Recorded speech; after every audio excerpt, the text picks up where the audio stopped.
श्रीगुरुभ्यो नमः हरिः ओम् सन्नो मित्रस्य वरुणः सन्नो भवत्पर्यमा सन्न इन्द्रो बृहस्पतिः सन्नो विष्णुरुक्रमः नमो ब्रह्मणे नमस्ते वायुराजं ब्रह्मणान् ब्रह्मणस्पद आदशृण्वन्नोऽप्यभिस्सेदसादनम् प्रणो देवी सरस्वती वाजे विर्वाजिनीवदे हीन शरीरं मे विचर्षणं जिह्वा मे मधुमत्तमा कर्णाभ्याधिष्ठाधमाना दृप्ता गुहद्दधे मा विदधे सुवीराः त्वया दृष्टिर्वृषभिर्भवति देवी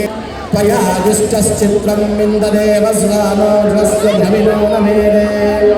वेदामहिन्द्रो ददातु देवी सरस्वती मेधा मेधा सर्वैर्ददातु स्वाहा